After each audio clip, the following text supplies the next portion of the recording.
안녕하세요. 부자 오빠입니다. 요즘 D램 가격 하락폭이 예상보다 크다는 소식 때문에 정말 좀 우울했었거든요. 근데 파운드리는 분위기가 굉장히 좋습니다.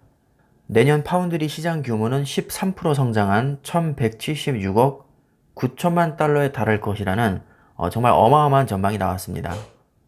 하나로 약 137조 6천억에 달하는데 굉장히 큰 규모죠. 지금 반도체가 없어서 자동차뿐만 아니라 스마트폰도 제대로 못 만들고 있는 상황인데 부랴부랴 공장을 증설하고는 있지만 공장 짓고 장비 들여오는 데만 해도 사실 몇 년의 시간이 걸리기 때문에 당분간은 이 반도체 부족 사태가 해결될 기미가 보이지 않고 있습니다.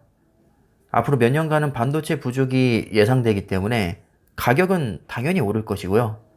실제로 최근에 최대 20%까지 가격을 인상했습니다. 삼성전자도 거의 몇 년 만에 처음으로 가격을 올렸죠. 가격이 오르면 파운드리 업체들의 이익도 크게 증가할 테니까 주가에도 긍정적인 영향을 줄 것으로 예상이 됩니다. 삼성전자가 아무리 TSMC에게 크게 밀린다고 해도 글로벌 점유율 2위입니다. 파운드리는 잠깐 반짝하고 말 분야가 절대 아니기 때문에 파운드리를 메모리 반도체에 이은 새로운 성장 동력으로 삼은 것은 아무리 봐도 굉장히 탁월한 선택이라고 생각됩니다. 깊게 생각할 필요도 없이 그냥 상식적으로 생각해봐도 요즘 여기저기서 떠들어대고 있는 뭐 메타버스라든가 4차 산업혁명, 여기에 해당되는 분야가 반도체를 빼고는 논할 수조차 없는 미래 유망 분야들입니다. 특히 페이스북은 아예 12월 1일부터는 사명을 메타로 바꾸고 메타버스에 거의 올인하다시피 합니다. 원래 페이스북이 광고 기업인데 요즘 애플과의 좀 마찰도 있고 원래부터 메타버스에 관심이 많았었기 때문에 이참에 아예 사명까지 바꾸고 메타버스로 올인을 하는 것 같습니다. 참고로 티커명도 12월부터는 FB가 아닌 MVRS로 바뀌게 됩니다.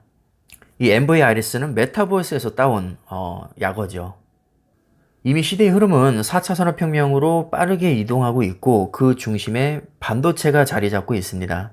메타버스 하면 엔비디아가 가장 먼저 떠오르는데 엔비디아가 아무리 잘 나가도 제조 공장 자체가 없기 때문에 결국에는 TSMC나 삼성전자 같은 기술력 좋은 파운드리 업체에게 제조 위탁을 해야 됩니다.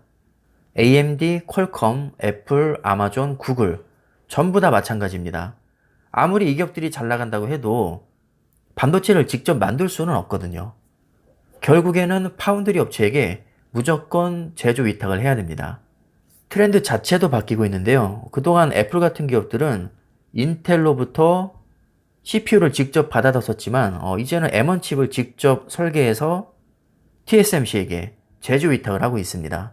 성능도 너무 좋게 나와서 완전히 초대박이 났죠. 그래서 이걸 직접 두 눈으로 확인한 다른 빅테크 기업들도 야, 우리도 애플처럼 직접 설계해서 파운드리 업체들에게 위탁하자. 이런 움직임을 보이고 있고 지금 인텔의 입지가 굉장히 위태위태한 상황입니다. 그래서 앞으로는 추세가 종합 반도체보다는 파운드리 쪽으로 좀 중심 이동이 될 것으로 보이고요. 삼성전자가 물론 종합 반도체 업체이긴 하지만 지금 파운드리에 굉장히 공을 들이고 있기 때문에 저는 아주 긍정적으로 보고 있습니다. 이렇게 너도 나도 요즘에는 자체적으로 칩을 개발해서 제조 위탁을 주는 상황이라 아마도 파운드리 일감은 기하급수적으로 증가할 것으로 예상이 됩니다. 파운드리의 진짜 전성기는 아직 시작도 안 했다고 해도 과언이 아닐 정도로 전망이 매우 밝습니다. 통계만 봐도 2019년부터 2021년까지 20%가 넘는 연평균 성장률을 보여줬고 2022년에는 전년 대비 성장폭이 13.3%로 다소 줄긴 했지만 여전히 성장세에 있다는 것은 부정할 수 없습니다. 트랜스포스에 따르면 올해 파운드리 상위 10개 업체의 설비 투자 총액은 전년 동기 대비 43% 증가했고 500달러를 이미 넘었죠. 그리고 TSMC는 미국뿐만 아니라 일본에도 공장을 세우겠다고 계획을 밝혔습니다. 지금 화면에 보이는 공장이 바로 삼성전자 평택 반도체 공장인데 뒤쪽에 보이는 아파트 단지를 보시면 규모가 얼마나 큰지 얼추 가늠이 되실 겁니다. 물론 아파트가 뒤쪽에 있어서 원근감을 고려해야겠지만 그걸 감안하더라도 정말 반도체 공장이 말도 안 되게 크다는 것을 느낄 수 있을 겁니다. 참고로 현존하는 세계 최대 반도체 공장은 평택 캠퍼스에 위치한 P2 라인입니다. 축구장 16개를 이어붙인 크기고 투자비만 해도 30조가 투입이 됐습니다. 지금은 P2 라인보다 1.7배나 더 큰 P3 라인을 또 올리고 있는데 여기에는 투자비가 약 50조가 투입됩니다. 정말 장난이 아니죠. 반도체 공장 하나에 50조. 정말 웬만한 대기업 몇 개를 통째로 살 수 있는 돈입니다. 참고로 국내 2위 기업인 SK 하이닉스의 시총이 약 75조 정도 되고요. 네이버 시총이 67조입니다. LG화학이 약 59조 정도 되고요. 카카오가 56조 정도 되죠. 그러니까 이 공장 하나가 거의 우리나라에서 난다긴다는 대기업 하나 정도를 통째로 살 수 있는 돈이죠. 그래서 P2와 P3 라인을 합치면 거의 80조가 투입이 되는 건데 이게 또 다가 아닙니다. P4, P5, P6까지 계속 올라갑니다. 이렇게 평택에는 P1부터 P6까지 6개 동에 올라가고 조만간 미국에도 20조를 들여서 파운드리 공장을 또 지을 겁니다.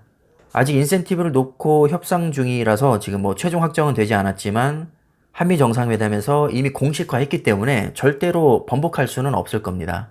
그래서 미국 투자는 무조건 들어간다고 보시면 되고 이미 공장을 짓고 있거나 지어질 예정인 것만 해도 정말 말이 안 나올 정도로 규모가 어마어마합니다. 지금 주가가 69,800원까지 주저앉았는데 여기서 얼마까지 더 밀릴진 모르겠지만 파운드리 공장이 본격적으로 가동되고 제대로 된 실적을 낼 때쯤이면 아마 지금의 주가는 다시는 보기 어려울 겁니다.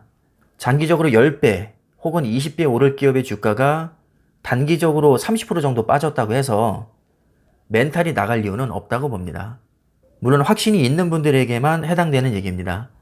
제가 아무리 삼성전자가 좋다고 해도 결국 최종 선택은 투자자 본인이 하는 것이기 때문에 당장 털고 나가든 추가 매수를 하든 개인의 선택을 존중하고요. 어떤 선택을 하시든지 후회 없는 선택을 하시기를 바라겠습니다. 현재 파운드리 업계 세계 2위인 삼성전자는 2030년까지 시스템 반도체에 171조를 투자할 계획입니다. 원래는 133조였다가 최근에 171조로 증액을 한 거죠. 아마 시간이 더 지나면 투자 규모가 더 커질 가능성이 있습니다. 다음 달 중에 이재용 부회장이 직접 미국에 방문해서 미국 파운드리 투자를 최종 결정한다고 하는데 지금 사면을 받은 게 아니라 가석방 상태이기 때문에 이게 승인이 날지는 모르겠습니다. 근데 기사에서 언급하는 것을 보면 아마도 승인이 나지 않을까 예상을 해봅니다. 3분기 실적을 보면 파운드리 매출이 역대 최대치를 이미 기록을 했고 2026년쯤이면 2017년 대비 파운드리 규모가 약 3배 정도 커질 것이다. 이렇게 예상을 하고 있거든요. 10년 동안 3배면 별거 아니라고 생각하실 수도 있겠지만 1억에서 3억은 별거 아닐지 몰라도 기본 단위가 수십조를 왔다 갔다 하는 이 파운드리에서 3배는 엄청난 수치입니다. 현재 시장 규모만 100조가 훌쩍 넘는데 100조에서 10%만 커져도 10조입니다. 여기에서 점유율 20%만 가져와도 자그마치 2조가 된다는 얘기죠. 그래서 단위가 큰 파운드리는 퍼센트로 보는 것보다는 직접 수치로 보는 게 훨씬 더 체감적으로 와닿습니다. 학교 시험에서도 20점 맞았던 학생이 80점 맞으면 4배 성적이 좋아진 거지만 이미 90점을 맞았던 학생은 10%만 올려도 99점이 됩니다. 그 이상 올라갈 수도 없고 원래 위로 올라갈수록 성적을 올리기가 어렵죠. 이 기업도 마찬가지입니다. 기본 단위가 커질수록 성장률을 사실 높게 달성할 수가 없습니다. 지금 삼성전자가 거의 몇 년째 연매출 200조대에서 머물고 있는데 이게 얼핏 보면 성장이 정체된 것 같지만 조 단위로 분명히 실적은 좋아지고 있거든요. 그래서 이 점은 감안하고 이제 평가를 해주시는 게 좋을 것 같고 성장률이 10%다, 20%다 이것보다는 금액적으로 조 단위의 성과를 계속 내고 있다. 이렇게 이해를 해주시면 좋을 것 같습니다. 자, 그럼 여러분들 투자에 참고가 되셨길 바라겠고요. 정말 파운드리는 삼성전자에게 있어서 미래를 결정지을 수 있는 키포인트라고 생각을 합니다. 파운드리가 정말 잘만 풀리면 주가는 우리가 예상하는 것보다 훨씬 더 크게 오를 수 있을 거라고 저는 믿고 있습니다. 자, 그럼 투자에 참고하시고요. 오늘 영상은 이쯤에서 마무리하겠습니다. 감사합니다.